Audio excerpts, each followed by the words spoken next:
Good morning everyone. Welcome back to GK Today. I hope आप सब बिल्कुल ठीक होंगे और आज हम डिस्कस करेंगे 14 मई के सबसे मोस्ट इम्पॉर्टेंट करंट अफेयर्स। चलिए अपना सेशन हम स्टार्ट करते हैं। पहला क्वेश्चन है, recently which organization adopted the first law to tackle the violence against women. इसमें से कौन सी ऑर्गेनाइजेशन है जिसने हाल ही में पहला लॉ अडॉप्ट कर लिया है जिनसे कि वुमेन के अगेंस्ट होने वाले वायलेंस को टैकल किया जा सके। तो यहाँ पे आंसर है ए ऑप्शन, यूरोपियन यूनियन। इन्होंने अपना पहला लॉ अडॉप्ट किया जिससे कि वायलेंस को कॉम्बैट किया जाए अगेंस्ट द वुमेन। और इस लॉ के थ्रू जो भी यूरोपियन यूनियन कंट्रीज हैं उन्हें अब फीमेल जेनिटल म्यूटिलेशन को क्रिमिनलाइज करना होगा, साथ ही फोर्स्ड मैरिज को बंद करना होगा और ऑनलाइन हैरेसमेंट के केसेस को कॉम्बैट करना होगा। ठीक है, तो ये जो लॉ है इसमें कोई भी कॉमन डेफिनेशन रेप की ऑल्दो नहीं दी गई है और यूरोपियन यूनियन कमीशन जो है उन्होंने इस लॉ को प्रपोज किया था 2022 में। ठीक है, तो यहाँ पे आंसर है ए ऑप्शन, यूरोपियन यूनियन। आइए कुछ women empowerment related current affairs देखते हैं। In the recent decision by the supreme court, what percentage of seats has been reserved specifically for women in the bar association committee? Supreme court के recent decision के मुताबिक अब से bar association committee में 1/3 of the seats specifically reserve होंगी women के लिए, यानी कि 33% ऑफ सीट्स इनके लिए बुक कर दी गई हैं।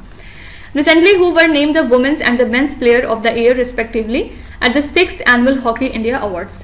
इस दौरान women's player of the year का खिताब दिया गया है सलीमा टेटे को और men's player of the year का अवार्ड मिला है हार्दिक सिंह को। ठीक है, recently which countries women's team clinched the gold medal in the badminton Asia team championship? This is the country India. Okay, who has been appointed as the first female neutral umpire by the ICC for a bilateral series? यहाँ पे answer है स्यू रेडफर्ड। ठीक है, ये question फरवरी 2024 का है, लेकिन क्योंकि वुमेन एम्पावरमेंट रिलेटेड है तो आपके एग्जाम में पूछा जा सकता है। Recently who became the first women vice chancellor of Aligarh Muslim university? इनका नाम है प्रोफेसर नाइमा खातून। ये पहली वुमेन वीसी बनी है एएमयू में। ठीक है, Hindon river recently seen in the news is the tributary of which river? ये जो रिवर है किस नदी की ट्रिब्यूटरी है आपको ये बताना है। आंसर है यहाँ पे यमुना रिवर। किस वजह से हिंडन रिवर न्यूज में आई?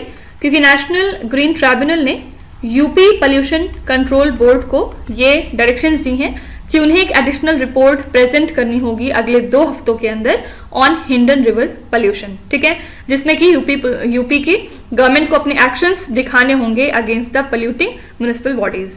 तो हिंडन की बात करें तो ये एक यमुना की ट्रिब्यूटरी है जो कि 400 किलोमीटर में फैली हुई है फ्रॉम सहारनपुर टू नोएडा, और अर्बन, एग्रीकल्चरल और इंडस्ट्रियल वेस्ट की वजह से ये one of the most polluted stretches हो चुका है गंगा बेसिन में। 2015 में याद रखिएगा कि सेंट्रल पोल्यूशन कंट्रोल बोर्ड ने इसको डिक्लेयर किया था as a dead river. Dead river का मतलब क्या होता है कि ये नहाने के लिए भी अनफिट है। ठीक है, यानी कि नहाने के लिए भी ठीक नहीं है। ठीक है, तो हिंडन रिवर किस नदी की ट्रिब्यूटरी है? Your answer is Yamuna river. Okay, आइए कुछ रिवर्स देखते हैं जो न्यूज में आए। पहला है लक्ष्मण तीर्थ river recently seen in the news is the tributary of which river? तो ये जो लक्ष्मण तीर्थ रिवर है ये कावेरी की ट्रिब्यूटरी है। ठीक है, Noyyal river recently seen in the news due to pollution is located in which Indian state? Answer is Tamil Nadu. Jiadhal river recently seen in the news is the tributary of which river? Answer is Brahmaputra. Tons river recently seen in the news is the largest and the most important tributary of which river? Tons river भी यमुना की ही tributary है। Shahpur Kandi dam project recently mentioned in the news is located on which river? Shahpur Kandi dam project बहुत ज्यादा चर्चे में है और ये कौन से रिवर पे है? आंसर है रावी रिवर। ठीक है, सोनाई रुपाई wild life sanctuary recently seen in the news is located in which Indian state? ये वाइल्ड लाइफ सैंक्चुरी कहाँ पे लाई करती है आपको ये बताना है। आंसर है यहाँ पे ए ऑप्शन, असम। और किस वजह से ये न्यूज में आया? क्योंकि नेशनल ग्रीन ट्राइब्यूनल ने असम के चीफ सेक्रेटरी को ये कहा है कि उन्हें ऐसे ऑफिसर्स को आइडेंटिफाई करना होगा जो कि रिस्पॉन्सिबल है कंस्ट्रक्शन एक्टिविटीज को अलाउ करने के लिए इन द सोनाई रुपाई वाइल्ड लाइफ सैंक्चुरी। ठीक है, तो ये वाइल्ड लाइफ सैंक्चुरी 1998 में फॉर्म की गई थी और ये सैंक्चुरी लाई करती है असम के सोनीतपुर डिस्ट्रिक्ट में। फाइन, और ये ज़्यादातर ग्रेट हिमालयन रेंज के जस्ट एडजेसेंट में पाए जाते हैं और इनका क्लाइमेट सब ट्रॉपिकल है और यहाँ पे बहुत बारिश होती है और फ्लडिंग भी होती है because of rivers like Burhi, Dihing and Namchang NGT accountable है फॉर प्रोटेक्टिंग दिस हैबिटाट। ठीक है, तो यहाँ पे बस हमें लोकेशन याद रखने की जरूरत है कि सोनाई रुपाई वाइल्ड लाइफ सैंक्चुरी कहाँ पे है, आंसर है असम स्टेट। आइए कुछ वाइल्ड लाइफ सैंक्चुरीज की लोकेशन पे नजर डालते हैं। पहला है Shergarh wild life sanctuary, recently seen in the news, is located in which Indian state. Shergarh wild life sanctuary है राजस्थान में। Kalesar wild life sanctuary, recently seen in the news, is located in which Indian state, ये है Haryana state में। Tale valley wild life sanctuary, recently seen in the news, is located in which Indian state, ये है अरुणाचल प्रदेश में। Wayanad wild life sanctuary, recently seen in the news, is located in which Indian state, ये है केरला में। Sukhna wild life sanctuary, recently seen in the news, is located in which state और the union territory, तो Sukhna wild life sanctuary है चंडीगढ़ में। Okay, recently Mahamat Idriss Deby has been elected as the president of which African country. हाल ही में ये कौन से कंट्री के प्रेसिडेंट बन चुके हैं, आपको ये बताना है। तो पहले ये एक मिलिट्री डिक्टेटर थे और एंट्रिम प्रेसिडेंट थे चैड कंट्री के, लेकिन हाल ही में इन्होंने 2024 का प्रेसिडेंशियल इलेक्शन जीत लिया है और 2021 में ये पावर में आए थे आफ्टर हिज फादर, जो कि थे प्रेसिडेंट इदरीस देबी, जिनका मर्डर हो गया था एक्चुअली रेबल्स के द्वारा। और इदरीस देबी ने चैड को रूल किया है टोटल 30 ईयर्स तक एज अ डिक्टेटर। ठीक है, तो मोहम्मद इदरीस देबी की जो विक्ट्री है ये इनके रूल को एक्सटेंड करेगी और 6 सालों के लिए, और इस इलेक्शन के रिजल्ट को अनाउंस किया है नेशनल इलेक्शन मैनेजमेंट एजेंसी ने, और इसी के साथ इनकी लीडरशिप को घोषित कर दिया गया। ठीक है, तो चैड कंट्री के नए प्रेसिडेंट कौन बने हैं, इनका नाम है मोहम्मद इदरीस देबी। आइए कुछ रिसेंट इलेक्शंस देखते हैं।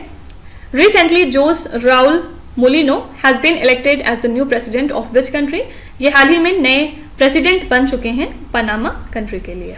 ठीक है, recently who was elected as the chairman of the athletics commission of the wrestling federation of India, इनका नाम है Narsingh Yadav. Fine. Recently, who has been re-elected to International Narcotics Control Board for the term 2025 to 2030?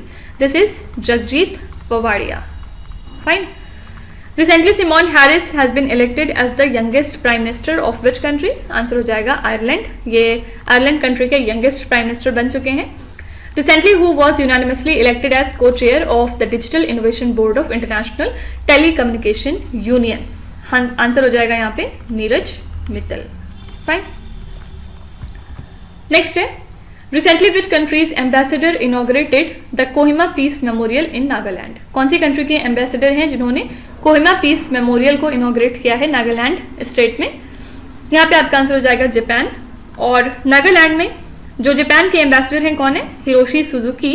इन्होंने chief minister निफियो रियो के साथ मिलकर inaugurate किया है Kohima peace memorial को, और इसी के साथ यहाँ पे इन्होंने एक इको पार्क की नींव रख दी है। ठीक है, तो ये सिंबलाइज करता है जापान नागालैंड के कोलैबोरेशन को, और इसी के साथ इन्होंने कमेमोरेट किया इसके थ्रू वर्ल्ड वॉर 2 की बैटल ऑफ कोहिमा को, जिसके थ्रू पीस और रिकंसिलेशन को सिग्निफाई किया गया।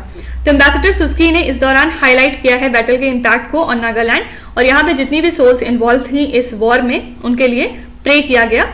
और इसके अलावा मॉन्यूमेंट के रोल को भी इन्होंने प्रेस किया इन ऑनरिंग द विक्टिम्स, और ये इवेंट एक हिस्टोरिकल और एजुकेशनल सिग्निफिकेंस होल्ड करता है, और इसके थ्रू हम रिमेम्बरेंस और रिस्पेक्ट को फॉस्टर करते हैं। ठीक है, तो जापान के एम्बेसडर ने इनॉग्रेट किया है कोहिमा पीस मेमोरियल को, कहाँ पे? नागालैंड में।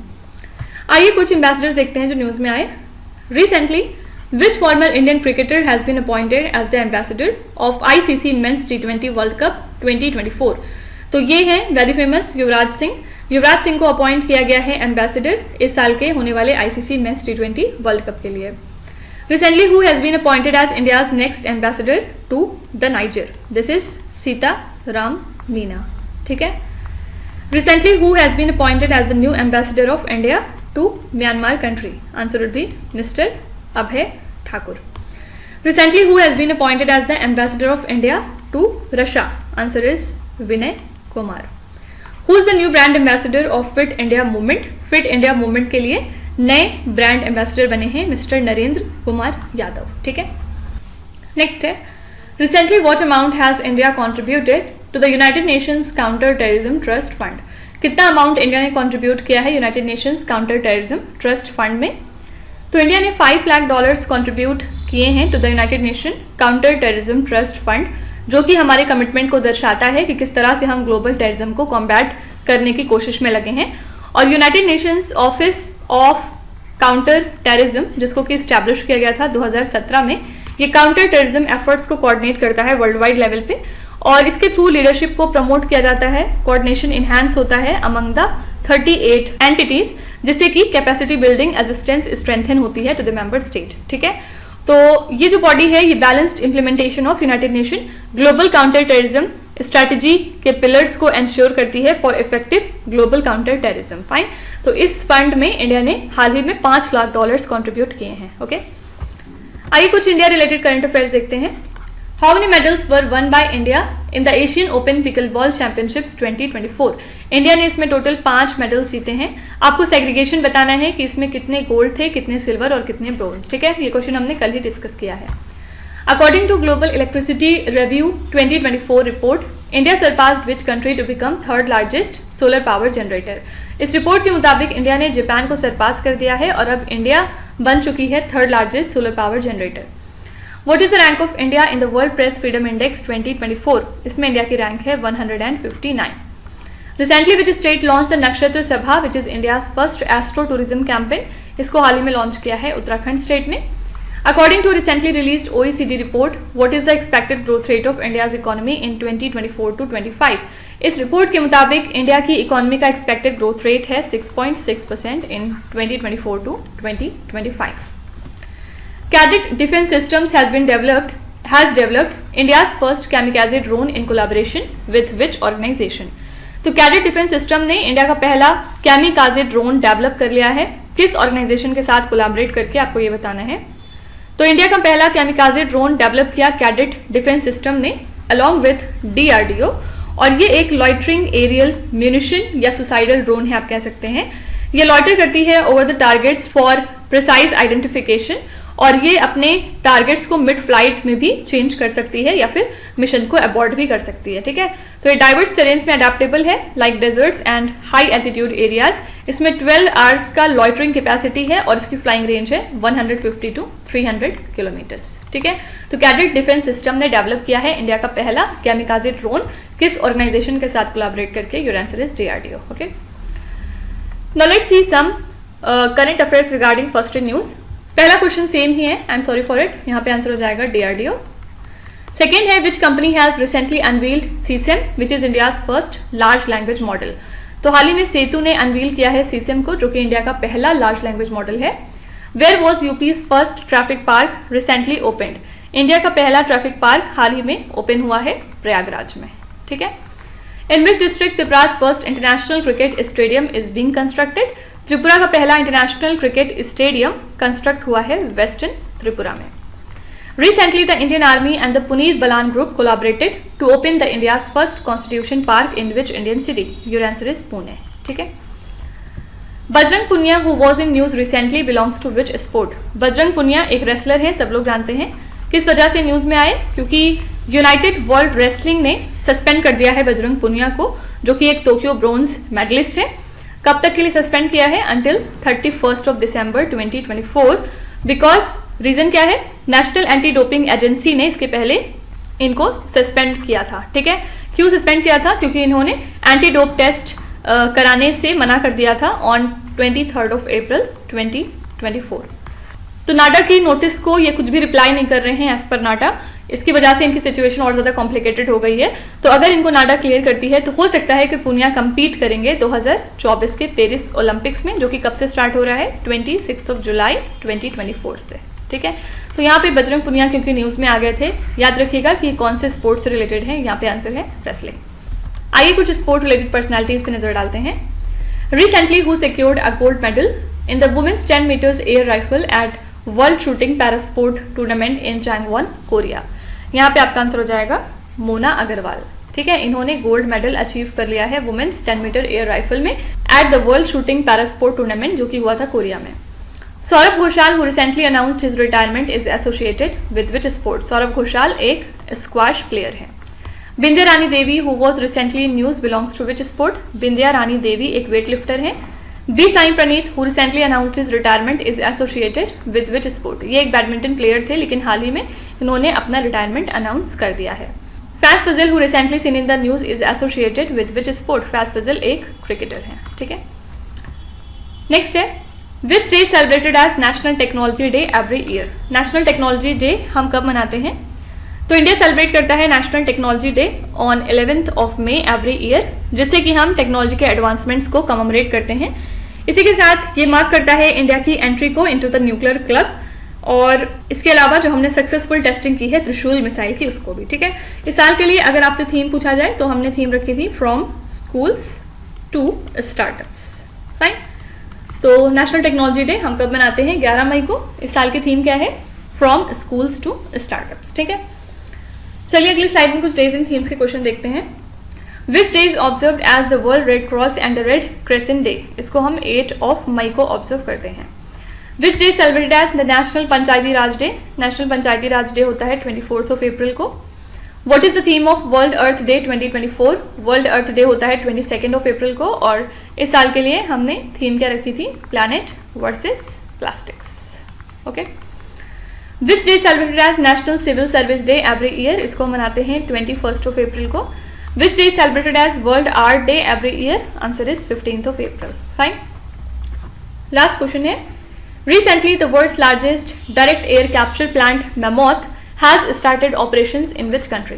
दुनिया का सबसे बड़ा डायरेक्ट एयर कैप्चर प्लांट जिसका नाम है मैमोथ, इसने ऑपरेशंस को स्टार्ट कर दिया है किस कंट्री में? आपको यहाँ पे ये बताना है।